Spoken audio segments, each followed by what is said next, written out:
wow moment, all you positive heads out there. It's so good to be back with you as always. If you're new to this podcast, of course, we are super happy to have you here, and we just ask that you bring an open mind and an open heart to your listening experience, and to be prepared to explore vantage points that I'm convinced will help shift or solidify your current understanding of the ultimate nature of reality.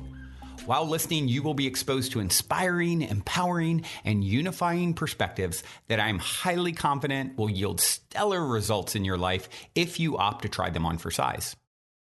Also, if you're a longtime P-Head listener, you know I have been diligently working on producing episodes for my new late-night style, consciousness-elevating video talk show, Optimistic.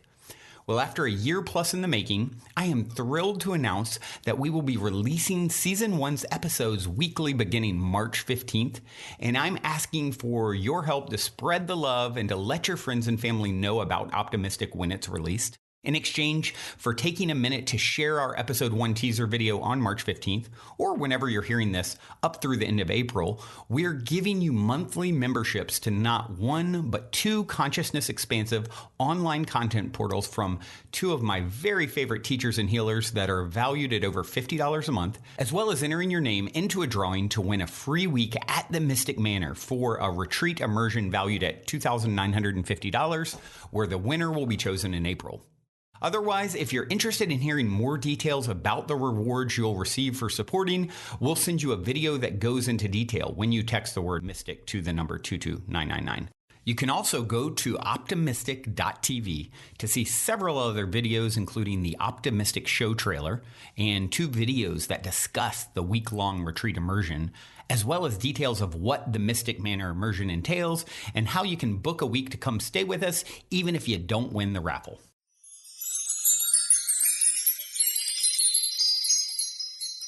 All right, all you positive heads. On this week's Soul Share episode, I'm extremely excited to have my very good friend Lee Harris back here with me on the show. Lee is an energy intuitive, a transformation guide, a channeler, a healer. He offers popular online monthly energy updates.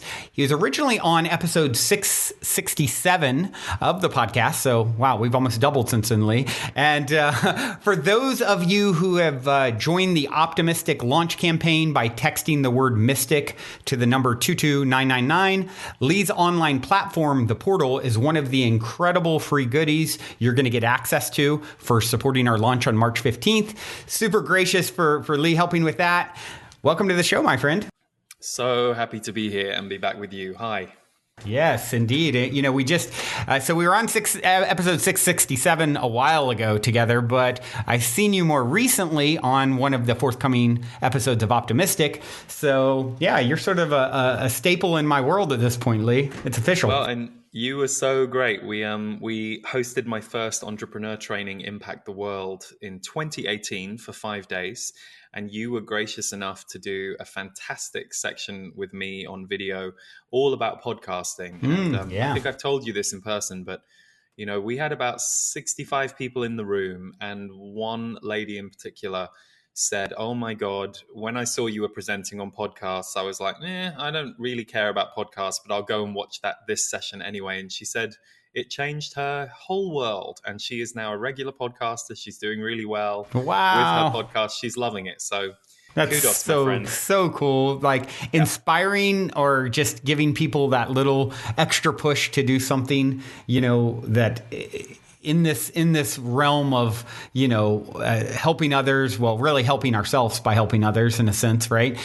We teach best what we most need to learn, and we receive what we give. So anytime I've ever played any small part in someone, you know, stepping further down that journey, it's about the most rewarding thing that's ever happened to me. I'm sure you probably would agree. True.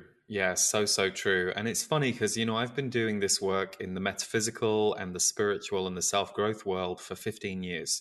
But in this last 2 years, I've really focused even more on helping other people who specifically want to help others, and the kind of nuts and bolts of how it all works, because I find that fascinating. And so, yeah, that really lights me up to see other people finding the courage, the inspiration, or the tools they need to be able to get out there and do their thing, because we're all needed right now. Yeah, yeah. And that sort of segues us into, some of the topics that we touched on that we felt most excited to talk about today, spiritual entrepreneurship and the fact that you just launched your own video podcast. Congratulations. Yes, impact the world. And I know there's going to be listeners that are going to want to tune into that.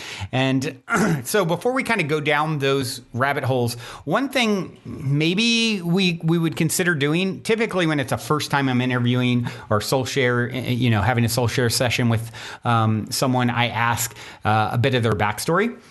And I know since, 600 episodes when you're on the last, we're almost to 1,200 now, that there's a lot of new people listening. So maybe a little bit of backstory first, and then we can go into some of, your new show and, and some of these other topics.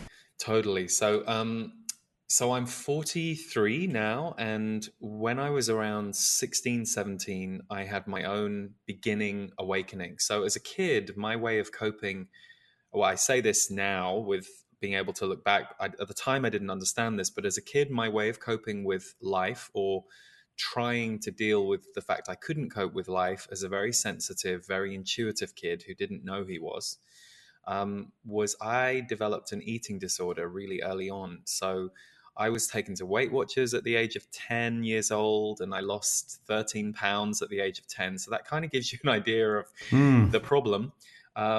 And then I was in and out of diet clinics all through my teens. I would lose weight, and then, of course, I would go back to binge eating, and I would gain the weight again, and usually more. So by the age of 16, I was shorter than I am now and on a smaller frame, and I was about 65 pounds, 70 pounds overweight. Wow. And at that point, I had a bit of a breakthrough. I really leaned even more deeply into my creativity. I went to a mixed gender college because I had been in an all boys secondary school from the age of 11 to 16, which was kind of a disaster for me because it was very, very, very masculine, very, this is what a boy is. Boys don't feel, boys, it was just completely the worst environment I could have been in some ways. And yet in other ways, I now see how it set me up for life. Right. Because when I came out of there, it was like a light bulb went on. And I also came out as gay, which I'd been realizing for many years, and that was a problem too. So it was like my life began to open up around 16, 17, 18, but there was a lot of healing to do. I lost 60 pounds by the time I was 18. Then I developed bulimia, trying to keep the weight off. So wow. I give you all this backstory just because that was really what set me on a path of healing. I knew that I needed to heal. And I knew that even though I'd lost the weight, I was suddenly in a very different body. I went from being looked at one way by people to suddenly being looked at a very different way. And anybody who's ever lost a lot of weight or gained a lot of weight will tell you it's a very interesting thing when you get a very interesting insight into society when you go through such a physical shift. And you have to learn trust of yourself and of others because of the way that you're perceived. So I really dove into healing workshops. And while I was doing that, I was reading every book I could get my hands on. And I had a spontaneous experience of channeling and hearing my guides at the age of 22. I didn't believe it was able to happen to me. I really thought that it happened to special people or very spiritually progressed people or people who were just on a vegan diet and had just done I didn't eat for a month cleanse kind of thing. Right. I really had that idea. And to be fair, we're talking 20 to 21 years ago. It was a very different time. Right. So for anyone listening now who's like, 30 and under, you've grown up in a time where there's this wealth of spiritual and self-growth material on the internet. Yeah. But when the period I'm talking about, we really we had spiritual new age bookshops, and that was about Yep. it. We didn't even, you couldn't even order it from Amazon. Well, you and I are about the So, same age, and and I had my own sort of awakening in early 20s, 22, 21, somewhere in that range. Yeah. And it was like, people were like, what are you talking about? Like, what are you smoking? And so, yes, I fully remember. Yeah. So, long story short, I began channeling. I heard the voice of my guides. And when I was clear it was happening, which took, I think I knew immediately, but there was no way in hell I was going to tell anybody, because I was like, oh, Jesus, this is going to be so inconvenient. I've just kind of come out as gay. I've just got through being the fat kid. No way in hell do I now want to be the channeler as well. It's like, no, thank you. I've served my time with, social stigma. Thank you very much. Right. But funnily enough, as these things happen, I was trying to get into the music industry at the time. I was making music, and it wasn't working. And one day, a friend of mine who was a healer and a shaman and a yoga teacher, and she and I had, I'd done some sessions with her that she had given me, and I'd gone to her yoga classes. We had coffee, and I just helped her. I would hear information for people all the time. It doesn't happen anymore because I now do it for a job. Right. But before I did it for a job, I would be stalked by intuitive information about people all the time. Wow. And so when I gave her this info, she went home to her shaman boyfriend and came back to me the next day and went, oh my God, she said, that information you gave us just changed our relationship for the better, 360. She said, you should be doing this as a job. Wow. And for anyone listening who's considering, going into the healing arts, I had all the classic responses. Oh God, no, I couldn't do this. How would I do this for people I'm not sat with? I couldn't charge for it. All those things. And lucky for me, I was going through a period where I was saying yes to everything that scared me. So it was the year in my life that I realized quite how terrified I was of everything. I mean, if you ever want to realize how scared you are about things, just agree to say yes to things that scare you for a period of time. And it's a little bit shocking. And actually it's a great thing, because then you no longer fear some of those things because you've brought them to consciousness. Right. So I said yes, and it took off like a rocket. I did it on a voluntary basis. So, meaning people could give me a donation, but I wasn't setting a charge. And it just spread like wildfire.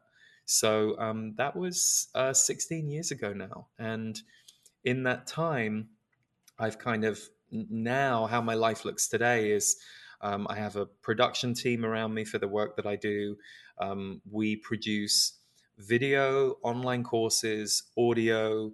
We have a monthly members club. We affect several 100,000 people a month with the video and the audio content.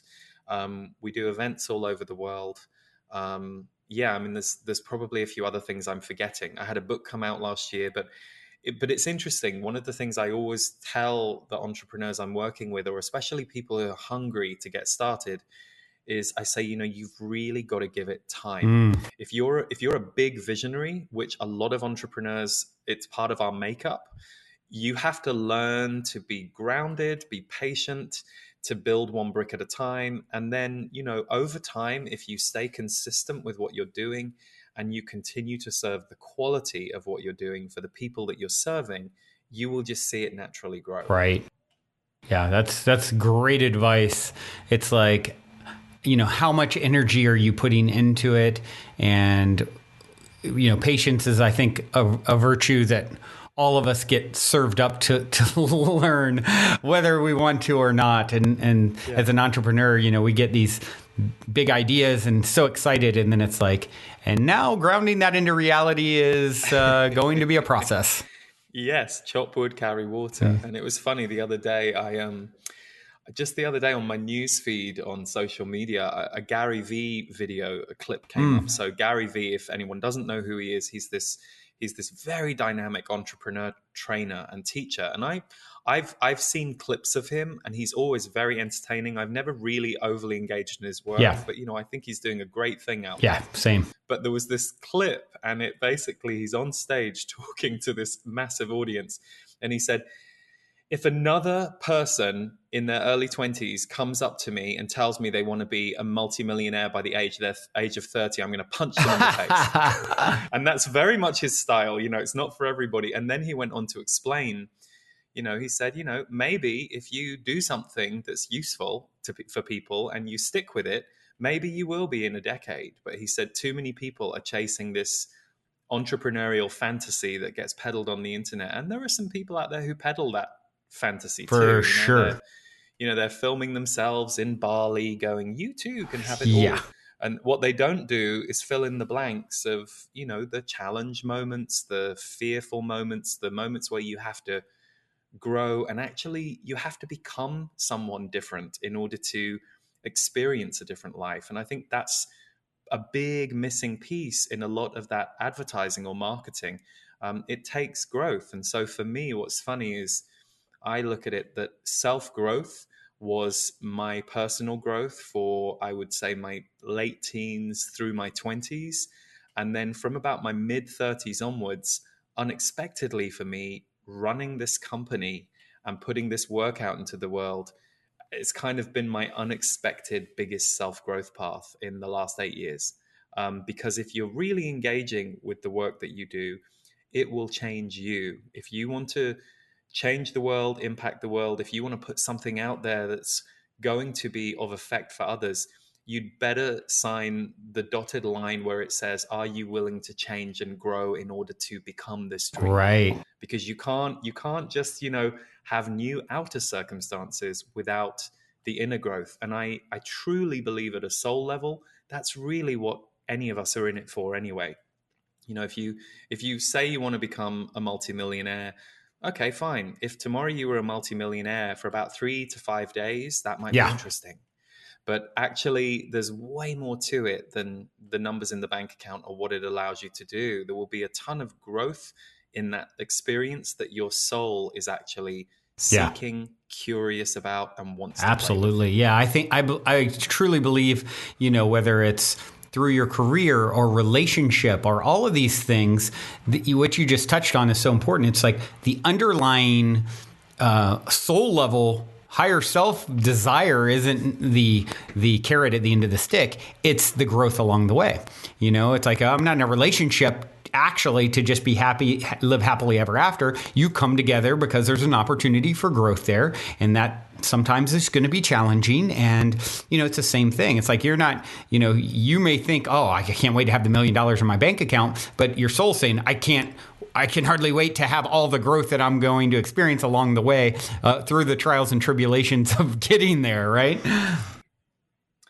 Yeah, and it's interesting you say that because, my husband Stephen and I, we just celebrated 2 years of being married. Congratulations. And thank you. Yeah. He's great, by the way. If you And I got to meet him. Yeah, he's amazing. He's really, really wonderful soul and really lucky that we met. And at the time that we met, we were, old enough to kind of know who we were, which was helpful. But I will say that my experience of being married and my experience of the position that my work has got to in the world right now is far better than anything I could have dreamed, but in a very interior way. So, what I didn't really understand perhaps 10 years ago was how it was all going to feel. And I think my soul knew that I wanted to be married, or, whether we were married or not, or, with a companion to kind of walk alongside and grow with. But the same with the work. I had this feeling that it would be so amazing if the work had grown enough that there were resources and interest for the work that would allow me to up level the production value, work with really interesting people, continue to do better things in the world, and as much as we can, put free content out for people who either aren't in a position to afford it, will never be in a position to afford it. So all of those things have happened, but I have to say, the richness that it gives me on an interior level, even with, challenging days or challenging moments, is really kind of amazing. It's kind of like, oh, wow. I always knew that I wanted these circumstances, but I didn't fully understand exactly what they would give me how it would feel, but my soul knew to drive towards it because my soul was looking for this level of interior Right. wholeness at a level I've never previously experienced. So Yeah, that's really very, cool. very cool. And, one of the things that kind of comes up for me when I think about this topic and, entrepreneurship, and particularly, spiritual entrepreneurship or conscious entrepreneurship, is I've talked to several people who've gone down this path and or were thinking of going down this path. And something that I hear time and time again is this concern of, really two concerns. One is like saturation. It's like, oh, is there too many coaches or teachers or channelers or healers or whatever? And even a bigger one that I hear is this concern of imposter syndrome. Like, well, I'm not good enough to, do such a thing. Yep. So I'd love to sort of explore both of those topics with you as they pertain to spiritual entrepreneurship, because, I know they're two very, big hot buttons, if you will, for people. Absolutely. So let's start with imposter syndrome, because this, by the way, is something that we have to embrace. We have to embrace that as we walk towards any level of success, whether it's you do a one-on-one healing session with somebody and at the end of it, they turn around to you and go, thank you so much. That really helped. And a part of you's like, oh my God, really? You're just like thrilled that it went okay, because you were terrified it wasn't. And that was very much how I felt for about my first Right. 200 sessions. It took, my imposter syndrome, trust me, I was a hard nut to crack. I literally had probably done about 4 years in this field or 5 years in this field. And I remember one day thinking to myself, oh, maybe I am actually good at this. And it wasn't that I was feeling big-headed in that moment. And it wasn't that I was like overly berating myself on a daily basis, but it took that many people thanking me, leaving YouTube comments for me to finally go, oh, to just kind of align with I'm allowed to be here. And so I think imposter syndrome is something that should never ever hold you back. You should absolutely know it's going to be part of your journey. And what you need to do is figure out how you're going to deal with it when it shows up. So this is where the growth comes in. It's like the self-judgment that we all have, the self-criticism. It's like your friend will say to you, oh, you look really beautiful today. I love your hair. And you go, oh, actually, no, my hair's really off today. I couldn't get it to do what I wanted. You basically negate everything that the friend is saying to you. Now, the friend was not lying, because the friend is not going to lie to you. But it's interesting how we will stop ourselves receiving connection from the world because of what we've decided about how valid we are or aren't. And that is the biggest level of dysmorphia that you have to overcome if you're going to put work out into the world.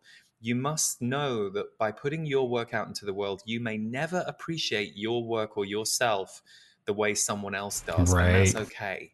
It's kind of none of your business. And I remember once, I remember Adele, the recording artist, amazing singer. Just to kind of give some context for people who don't really follow the music industry, because, the music has been in my life for 20 years and, putting music out has been part of my life.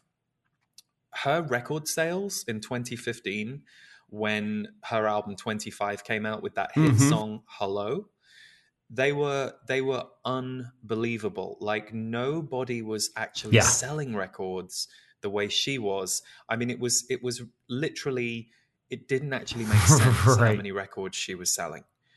And the reason I say that is in that very same year, she was doing an interview and somebody asked her on camera, how does it feel to be the world's most successful recording artist of the last few years and to be selling out all these venues?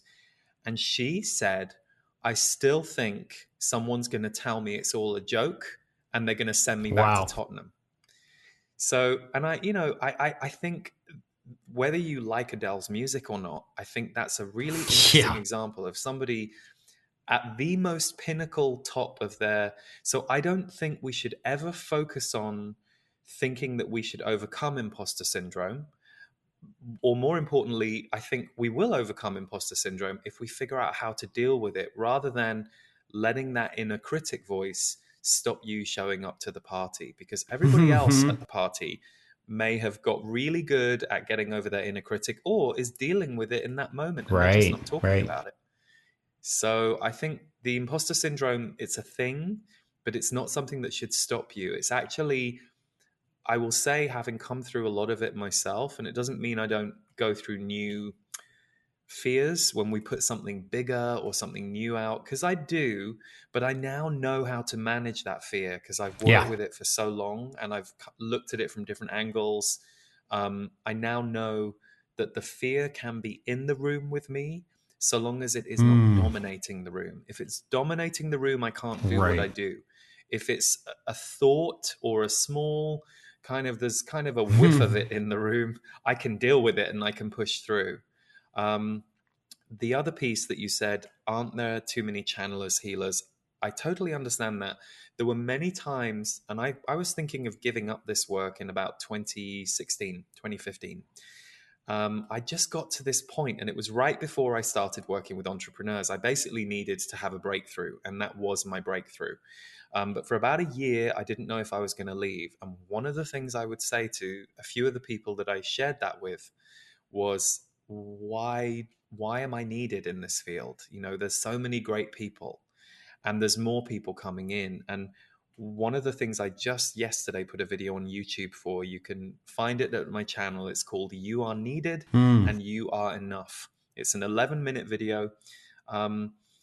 Basically, think of all the people who you are grateful for in your life, whether that's your mother, your grandmother, that healer that you saw last week that helped you, the singer songwriter that you love the most who has moved you when you've listened to their songs, the book that changed your life.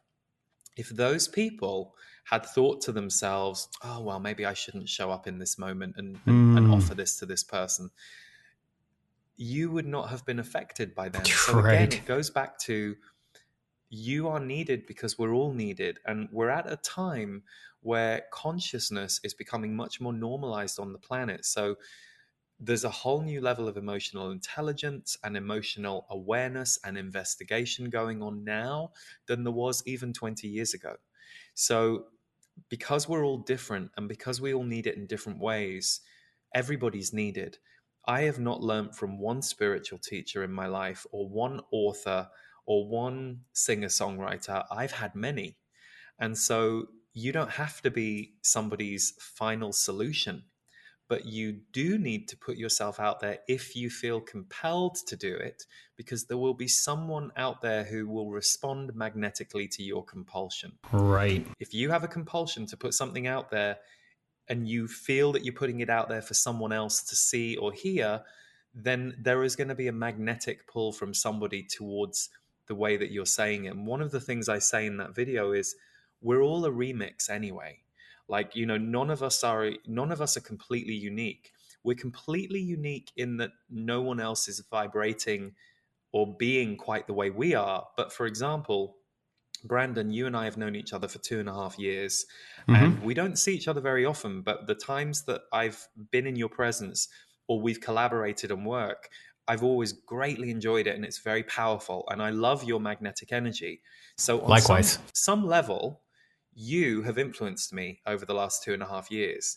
It doesn't mean necessarily I sound like you or speak like you, but just our connection, just our electricity in the moments that we've connected on work, you have then gone into my consciousness and vice versa. Yep. And, you know, some part of us is now affected by our meeting and our collaborating. So it's also good to remember that, you know, if you're blaming yourself for not being good enough or not quite doing it, you know, don't blame yourself. You're blaming everybody.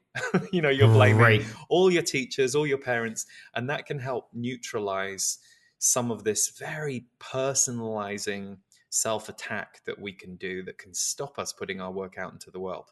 Yeah, I love everything that you just said. And it's, you know, using music as an example is so good. It's like, yeah, thinking about the music that's touched you the most and maybe how different it is from the music that's touched your partner or sibling or parent the most. It can be radically different.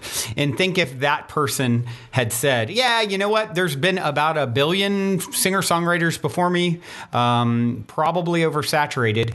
No, actually, it's, we all have, as you said, our own energetic signature that we carry. And I also love how, the idea of it being a remix. Like I say it all the time on the show, I'm repeating myself a lot of what I share, I've picked up other places, but then it goes through, my filtration process, me sprinkling in whatever uniqueness my energetic, signature has on it. And then it's coming back out to the world. And that can just so happen to be the key in the lock for someone who's a vibrational match for, what I'm offering. And it's, I think of it as we're all sort of, it's all one. We all sort of acknowledge that. And it's also this oneness is vast. It's, if you think of it as a vast infinite tree, there is branches on that vast infinite tree that happen to be right next to each other. And on a particular branch, there happen to be leaves that are right next to each other. And if someone is on the leaf right next to yours on this infinite tree, there's maybe a closer resonance than a branch and a leaf on the way other side of the tree.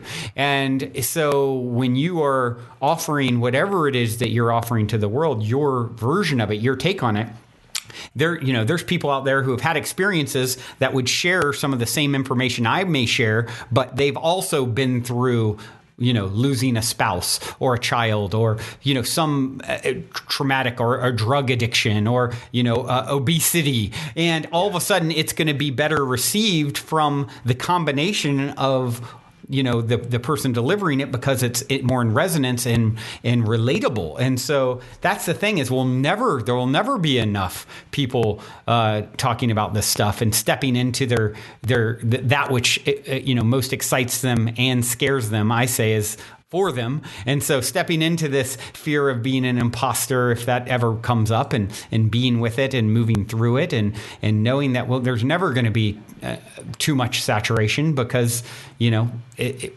we are infinite in all directions, and there will continue to be new humans who even are at a different point. Someone may not resonate at all with me today as of this recording, and in a year from now, it's the perfect key in the lock for them based off of the journeys they've taken up to that time as well, right? Absolutely. So well said. And it's funny because I think the other question that kind of comes up with that is, so if you are asking yourself, well, why should I do this? Because there's all these other people out there.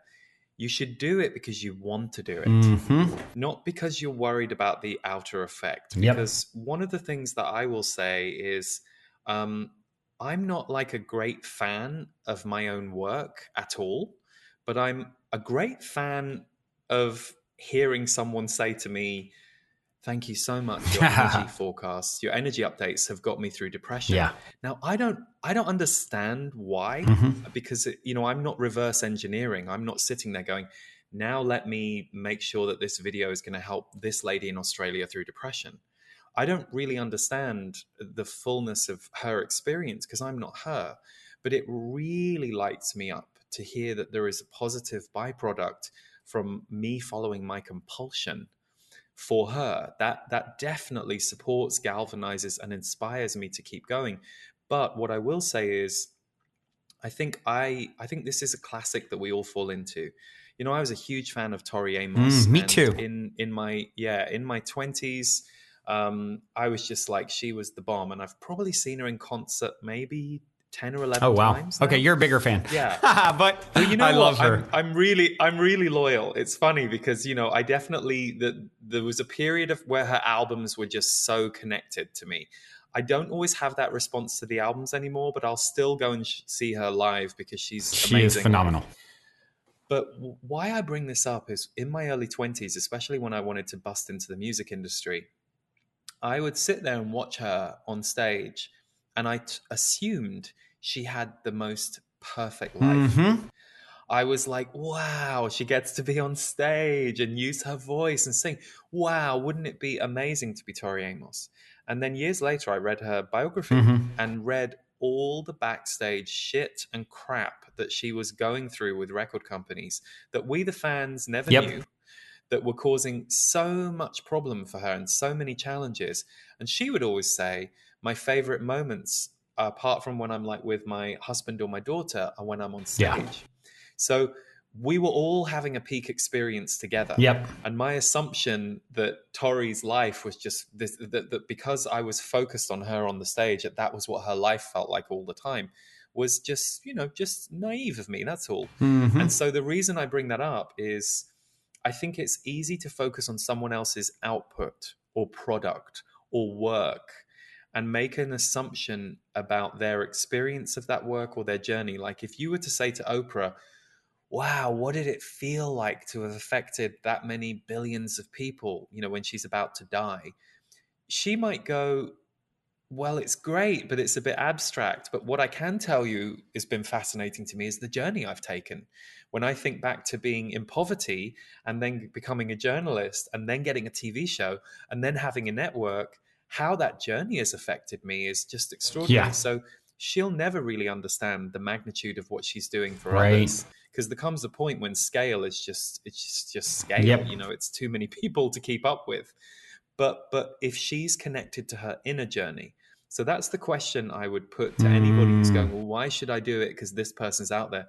You're not just doing it because of how you want to affect the outer world. You're doing it because you're having a feeling that taking this inward journey and making yourself become a healer in the outside world is going to fascinate you, is going to light you up, is going to challenge you in ways that will grow you. That's the bit to lean into. Absolutely. Yeah. And, this is reminiscent of something I remember talking about, for your event and with the woman that you referenced. And I was talking about podcasting. And that's one of the things that I think, really, if I recall, really stuck with her was this idea of you're doing it because you love it. And much like you, it of course, it doesn't surprise me as much as, I enjoy you and we resonate in everything, that our journeys have been similar in some regards. My early 20s were all about making it in music and in the music business. And I remember, that's a great example for me because I remember early on, I was in this creative state of, oh my gosh, I was having my own sort of spiritual awakening. I can do anything you mean with my life. Well, what would I do? Well, I'd make music. That sounds, like the most fun, fulfilling thing. And so I started on that journey and I formed a band. And I remember to this day, those late night practices in the first couple years are some of my fondest memories because there's so much creativity and like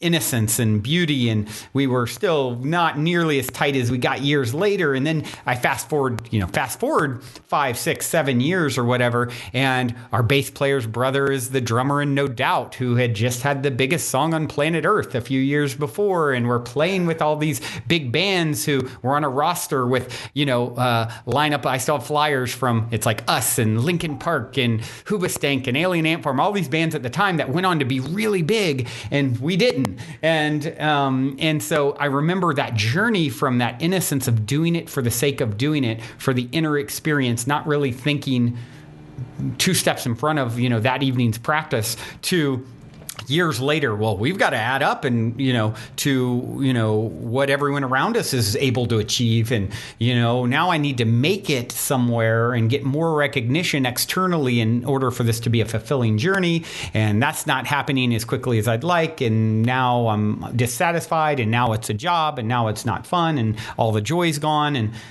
next thing you know, we finally disbanded because, one of the key members just couldn't hang in there, needed more external validation. And so that is sort of the biggest thing that, and then with Positive Head, fast forward many years and launching that, it was one of the first things in my life where it's like, I don't care what the outcome is. I'm doing this because I love doing it. And I stuck with that. And it wasn't about how do I, monetize and any of those things. I mean, I didn't even have a sponsor for years and years.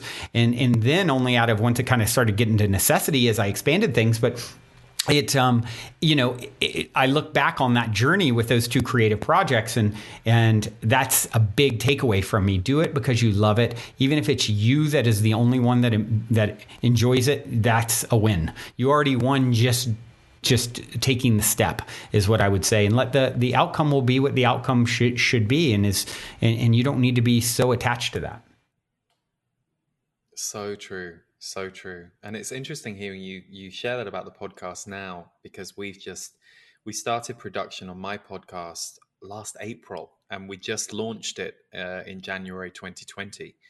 Big January congrats. 20th. That just happened. Yeah, thank you. But it was funny because, I definitely, there were conversations with my team, and I'm most known at this point for my energy updates, which are my monthly energy read. They're seen by across all the different platforms, a few 100,000 people every month now, which is really mind-blowing to me when I think, how they began in 2012. But it was interesting that I knew that I wanted to do, I have this great social media guy, Nick, and we've worked together for about 2.5 years. And understandably, when we first got together, and people before Nick that I'd worked with, everybody wanted me to do videos on spirituality, like standalone videos. And it made total sense. You're known for something, so now start putting out videos on that topic. And if you want to just play the success game, it will work. But it never quite felt right for me. And I was always working in all these other areas and serving my portal community. But this podcast, I thought I want to interview other people and have conversations with them about their journey as creatives. And even though it's a smaller percentage in my audience who are here for, it's a smaller percentage in my audience who are here for entrepreneurship or being healers or creatives in the world. That's what I want to serve. And yeah, it's so true. It's like you have to be very careful. I think especially once you get a little bit known for something or there's some success, you have to be very careful not to then try and feed success, because I've seen so many people go down the wrong path with that. Yeah. And even just recently, I watched the Quincy Jones documentary. And it was an amazing documentary. And I think one of the things, I think it was that documentary where they talked about Michael Jackson's success with, it was either Thriller or Bad. It was one of those albums that was just ridiculous record sales. And they said the heartbreak and the tragedy for him was that once those records were done, he was then expecting the next ones to do the same. Right. And I think the person I think it was Quincy, was going, but people just didn't do that. Like, he should have known it was a phenomenon and just been grateful for the phenomenon. But instead it set this impossible standard that he was then chasing, and it upset him. And I do think you've got to be, I think if you have some success, that's a wonderful thing. And it's something to be grateful for rather than feel beholden to, start chasing, or expect. Yeah, that's such profound wisdom right there. And how freeing it is to think about approaching your own creative journey with all of these things as like pillars, as foundational elements. So you can really navigate it in a way where having those tools is everything, approaching it with this sort of childlike innocence, and whatever success I get, I'm grateful for, and I don't need any of it to be happy. And I have no expectation what tomorrow brings. And that's challenging. I mean, I can tell you, Lee, for me, I was so proud of Positive Head and how much positive feedback I received for years. And then, in the last year, focusing some of my energy on Optimistic. And you've been here and seen what a production it is and how much it takes to kind of put it all together. And it's been the ultimate stretch of my life. And in that process, inevitably, Positive Head at times has maybe gotten a little less attention, or I'm talking about that a lot because, I'm getting people in here for retreats and then getting support from co-hosts to help carry the weight of some of the shows, so that and then I started getting, for the first time ever in the last year, some negative reviews because of that.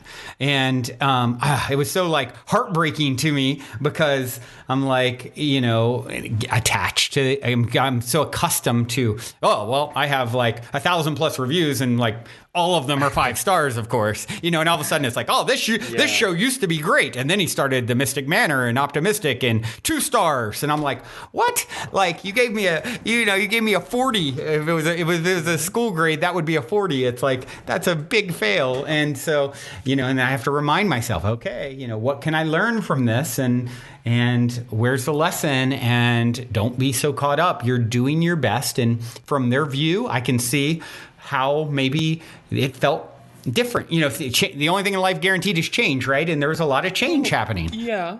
And there is another, because the truth is, and this is true with any negative comment, we never fully know what's going on for that person. Yep. So they could be just, fully accurate. Yep. And it's interesting for us to consider, oh, wow, is this accurate? Is this feedback I should take on? Or a myriad of things could be going on for them. But the one thing that hits me when you say this is, some people don't like you doing things that are different to what they, what they expect. And I even had it, I had to smile. There was a comment. I interviewed Piper Perabo, who's an actress and an activist, and she has been doing some beautiful work in politics. Mm-hmm. And I'm not a political person really at all. Mm-hmm.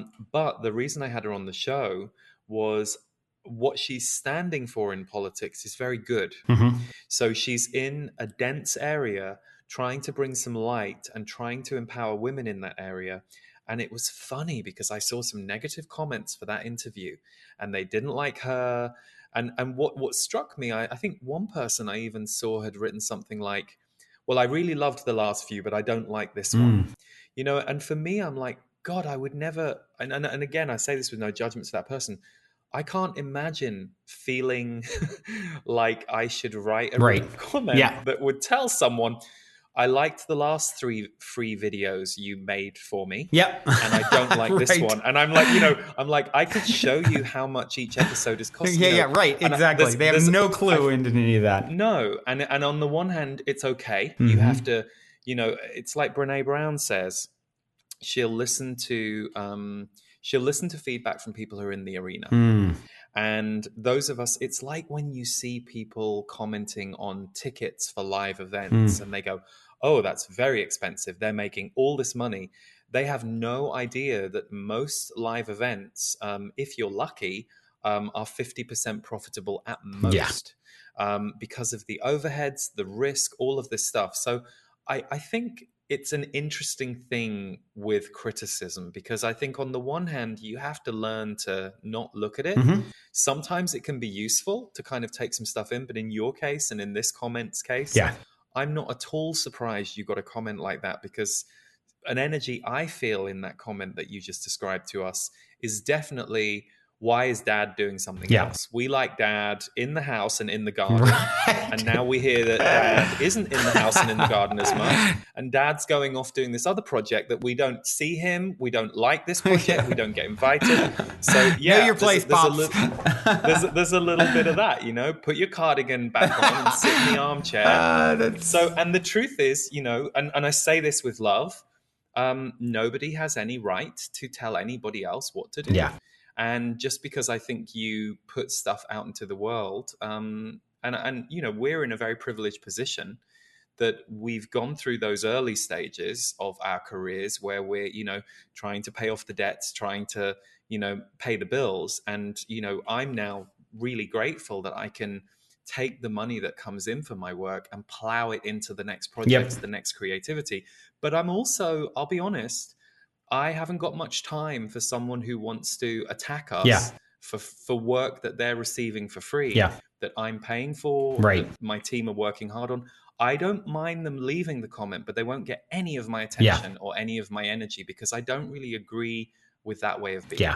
No, I feel that fully. And, part of being super sensitive and I had someone say to me, well, Brandon, get used to it. The more you expand and do different things and reach new people, it's sort of inevitable. And I think at first I had so little of it for so long and I was so hyper focused on, Dad was definitely in the garden, all the time. And it's funny you said a cardigan because I instantly got a flashback to one of my former employees who on my birthday in honor of me, like dressed up like me to sort of like, poke, lovingly poke fun at me. And of course he had the cardigan on because to my office, I was like known for always wearing cardigans. So I guess my inner little man has always been there in that cardigan. And I totally feel you. And it's funny as you're talking about the dad thing. I'm reminded that I had the great privilege of meeting your son when I came to do the Optimistic taping.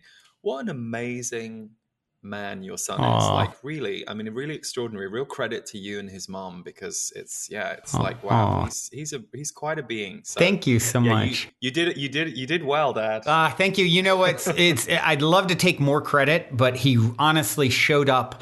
I always jokingly say, I don't know how he turned out so sane. Between me and his mother is quite the character. And, he just came out as this little, I always also jokingly say, speaking of dad and son, I always say he's been the dad way more times than I have. He's just always he has this sort of, wise old man energy. And I'm like the poster adult for childhood.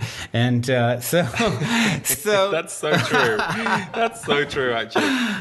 You're a bit like Absolutely Fabulous, Adina and Saffron. But both of you are way cooler. You're not as nuts as Adina, as much as I love her as a character, and he's not as stiff as Saffron. I don't think I've seen that, so I'll have to check it out. Well, I'm a Brit, so I lived in England till I was about 35. So yeah, it's ingrained.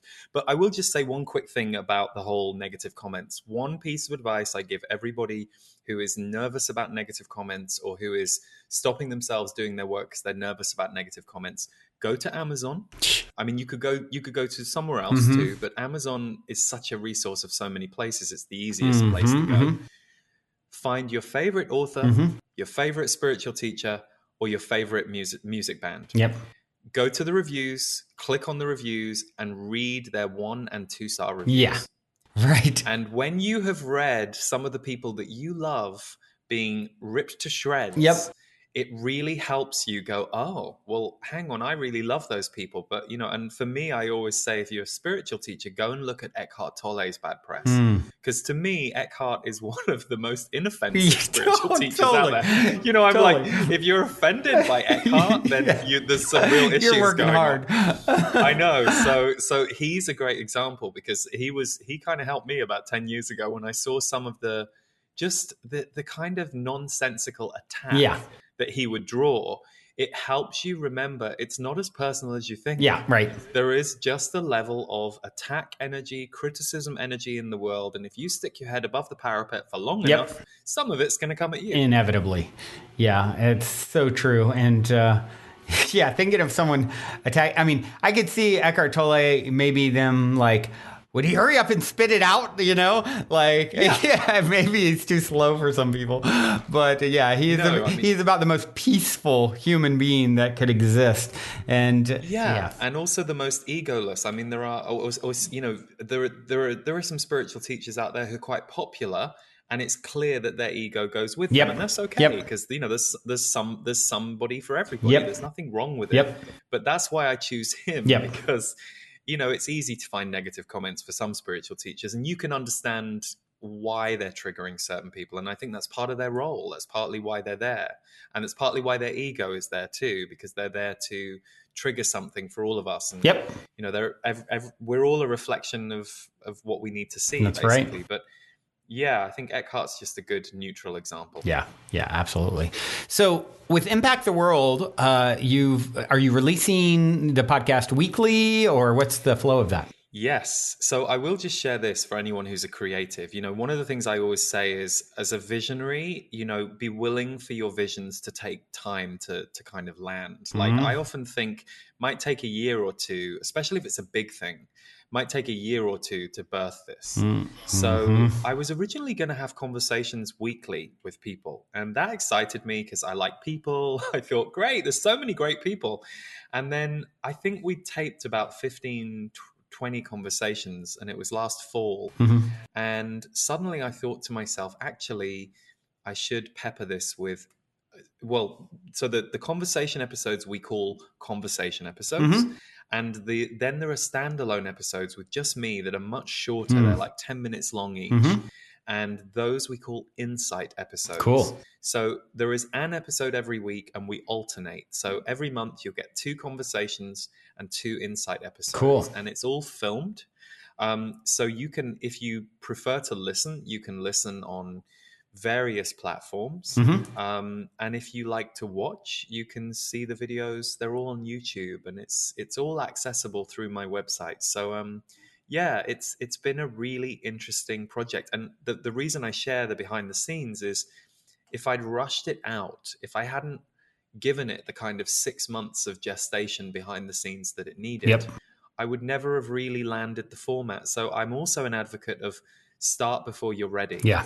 We weren't fully ready. We didn't really have, we didn't really know how and when we could fit it in our production slate. So that's also why it took 8 months.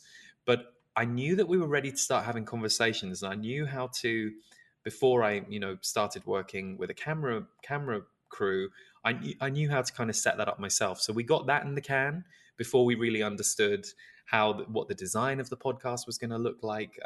So I'm a big fan of, just start and you'll figure out what you need to know. But it's a different thing if you tell the public, oh, this is coming in 4 weeks, and you really haven't strategized how to get it out in 4 weeks. Right. So especially, now, because we have a following that we're serving, who we're in communication with regularly, I'm a bit more measured than I used to be, Right. Yeah, I always say perfect is the enemy of good enough. And I know a good friend comes to mind, who's actually done some co-hosting on this show a while back, and regularly. And I'm always like talking to him, and it's always, I need to start my podcast or this or that, or start doing, videos similar to what you're doing. And, it's like, but, my backdrop isn't good enough, or this or that. Or it's like a reason. And I'm just like, just start. It's, it's like the big launch a lot of times for people is overrated, I think. Once you get doing it, then, and it doesn't mean go the opposite direction, like you said, and be completely unprepared. But there's, finding that balance. And, I sometimes lean more towards the, shoot, ready, aim kind of thing. But finding that balance, I think, is super, super important. And once you start, it sets energetic wheels in motion, and you learn and you grow and you adapt and you improve. And that's an important part of the process. It's just not going to be perfect out of the gate. So if you're waiting for that, you'll be waiting a long time. And you'll miss the process. If you're hosting a party and you put together, a nice bunch of snacks in the corner, and you make the atmosphere nice, but the minute all the guests arrive, you trust that you've done what you can, even though you're like, oh God, we thought we'd have 4 more hours, or, oh no, I was going to rearrange those flowers. Right. But you didn't. But it's an amazing party and you just enjoy it and engage with it. Great. But there are the other kinds of hosts where you go to their party and you're very aware of their constant nervous energy because they're running around tweaking the room. Right. Forgetting that the room is just the backdrop. Yep. The room is the backdrop and the space at which the magic happens, which is connection. So I think, it's interesting if this, this example we're talking about, oh, I'm not ready, my backdrop's not ready, then you're probably not ready to enter full-blown entrepreneurship. Because the truth is, I could right now tell you, I could give you a list of 10 things that me and my team could be doing better. Yeah, me but too. There isn't time. I could give you 20. We haven't yet had the resources, and that's okay. You learn. Yep. Oh yeah, right now we're in the process of updating my website, which hasn't been updated, I'm embarrassed to say, for a few years in many ways. Yep. And I've always known it's not as good as the production quality of our products. Yep. But we've improved the production quality in the last 2-3 years. So now the website's lagging behind, and that's just the nature of life. Yep. There's always going to be something. Yep. Right now, people are diligently working on updating something on, hundreds, thousands of programmers are working to update Facebook to make it better or improve something or change something. So it's like, this is a job that, never gets done. And so when you can take that perspective as you step into the arena. I think that's a very important one. And there's so many people who get the wrong idea about that, and it cripples them. Yeah, your production quality does not need to be top notch. Your presentation, your content, and the level of engagement with your audience, if that's top notch Yeah. or at least good, Yep. then as there is a following around what you do, you can upgrade all those other things. But if you go the other way and have exceptional quality, but no engagement, no content, no real, no possession of what it is you're doing, that can be just as bad to watch or to engage with. Right. Absolutely. Wow. So as we sort of wind down here, a couple of things that kind of come up for me. One is, I'd love to share, if you would, for those. Well, one, you threw out your website. We've talked about your website, but you didn't say what it is. Yes, it's because it's a mystery and you've got to work it out. We've got to read. This is part of the telekinesis or telepathic transmission that Lee does. This is today's internet challenge. So my website is leeharrisenergy.com. Lee, HARRISENERGY.com. Perfect. And so I have just started in the last week talking about, the optimistic launch officially happening on March 15th. I am so grateful to you as being one of the initial SoulShare interviews on the show, and even extra gracious of you. And I'm so appreciative that you've offered the access to the portal for a month for people who help to get the word out.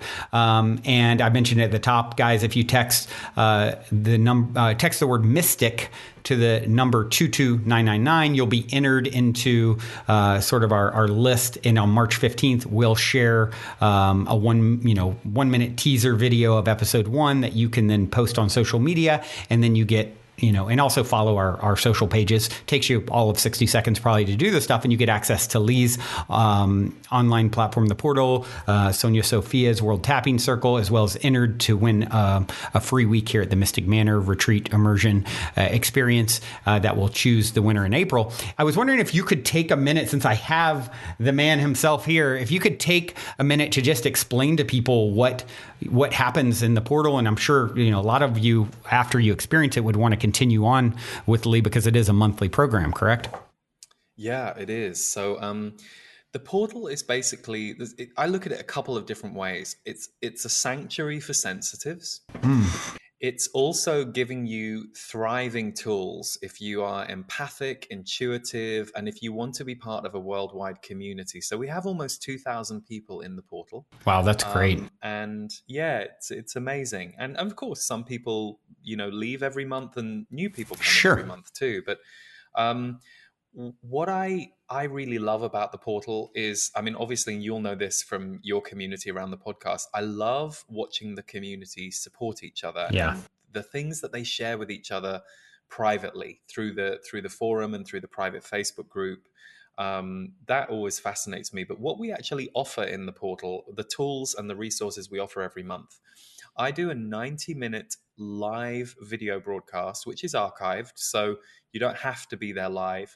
But I spend about the first 20-25 minutes tuning in on that community and delivering a message specifically for that community about what's going on that month and what's coming up for them. And then I take an hour of questions. And the first 30 minutes or so, I take the questions, from my own energy intuitive vantage point. And then for about the last 25 minutes, I channel my guides, the Z's, which are amazing. So, and they're you've experienced them. They're quite fast, and they give the energetic overview, free of some of the density and the challenges that we're going through as human beings. So it's kind of a 3-layer call. The first part is me really tuning in and giving a very focused to this community energy update versus the one I do on YouTube that's, reaches several 100,000 every month. Right. So it's a wider net. And then being able to answer questions from both the grounded energy intuitive perspective and the higher realm, it it creates an energy on that call. It's like a healing call. So by the end of it, there's been this real shift that is driven by the community and by the community's questions. So we then archive that, and we also put timings for which questions were asked at which point, if you want to go back and revisit something, or if you don't want to watch the whole 90 minutes, but you want to read the questions and go, oh, I'd like to hear the answer to that. Right. So that's the main part that we give. Then Stephen, my husband, is a Qigong and a mindfulness teacher. So he creates a video of Qigong where it's about 30 minutes long every month, and a meditation that goes into the portal that he bases on my monthly energy update, which is cool on YouTube. So it's Qigong body medicine and energy medicine for the portal, specifically and exclusively curated for them. And then the third piece is my monthly MP3. Now, this is usually an hour long. It's a channeled message. At the moment, we have, this month is called Heart Energy Rising, and it was recorded live in Costa Rica. It begins and ends with an original song, and the whole channeled message is underscored with sound healing music from composer Devor Bozique. And he and I have created so many channeled sound healing meditations and original music over the last 7 years. And wow the quality is exceptional. He'll bring in guitarists, violinists to his studio in Slovenia. So, and all of that's exclusively for the portal members. cool So we really pour a lot into it. And I can't say anything about it yet because we're working right now on it. But in about 2 months' time, there's going to be a brand new fourth piece that's going into the portal. And yeah, the old me would have totally blabbed my mouth about it right now.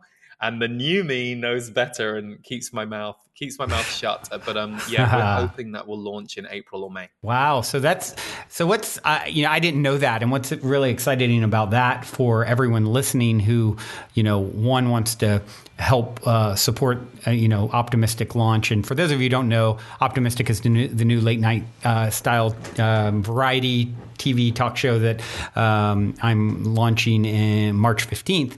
And that Lee is one of the guests on one of the initial 15 episodes. But what's great about that is, you guys, if you sign up, text Mystic to the word Mystic to 22999, you get on March 15th, the links to help share Optimistic out to your social pages.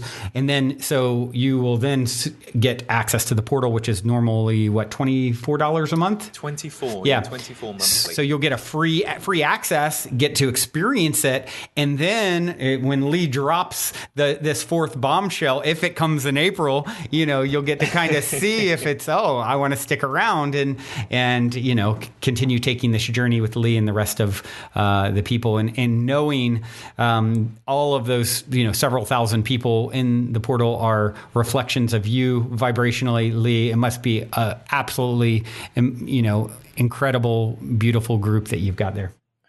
That is the thing that I'm so grateful for. I mean, I have a really amazing team that work with me. Like one of my mottos, and one of the mottos I run the company on, is talent is everywhere, attitude is gold. So we've worked with talented people before whose attitudes weren't great. Yeah. And so I'm just, having been around talented people all my life, I don't see talent as talent just happens. Yep. But a great attitude is really gold. Yeah. So I think the thing that we're most grateful for, and the thing that makes me proudest, like when we go to retreat centers, they always comment on our participants. They always say, wow, this is the nicest group of people. And that doesn't mean that everyone's a pushover, because, we talk about boundaries a lot, but I do think we're very lucky in that the people that we get to meet through the community, they're just really good souls, very in their heart. And they teach us so much. So yeah, it's an amazing wheel that we're all in together. Yeah, well, it makes total sense. You are one of the most pleasant people that I get the pleasure of spending my time with. It's like your energy is always so calming and grounding, and there's so much wisdom. And I'm so grateful for you coming on and sharing and continually in supporting the way that you have. It means the world. So thank you so much for being and showing up. Thank you. I'm always happy to do anything with you, brother, because yeah, likewise, you're just fantastic. And my experience with the Positive Head community a couple of years ago was just fantastic. I mean, it's just such a it's such a kinetic tribe that you have, which doesn't surprise me because one of the things I love about hanging out with you is how electric you are, Brandon. Oh, thank you. That's funny because one of the things I love about you is like, someone who's actually got some calming energy to soothe my spazziness a little bit. And so, yeah, but it's funny because I'm not always calm. No. And if you know what it's like. If I get in a creative flurry, Stephen knows when he walks down the hall if I'm in my office at the house and there's something's coming through me, I'm electric, right. And I know you are calm too. Yeah, so. I have my moments. Yeah, exactly. Yeah. We do it all, right? And totally. When we always really enjoy and admire maybe others who are have more of something that we want to call in, and that's what I feel when I interact with you is like, okay, that energy just it's always so pleasant to be around, and it's kind of like the person that you're around who is like, I've been doing 5 hours of meditation a day for the last 20 years. You can feel it on the person, right? Yeah, you really can. And so it's just it creates a field, and it's very pleasant and enjoyable to be around. So one last thing that I do want to bring up. I know you also have an event coming up in Sedona, and I want to make sure we get the word out about that. Yes, we do. We're it's actually Scottsdale in Arizona. Oh, Scottsdale. Okay, gotcha. Yeah. And it's April the 1st through the 5th.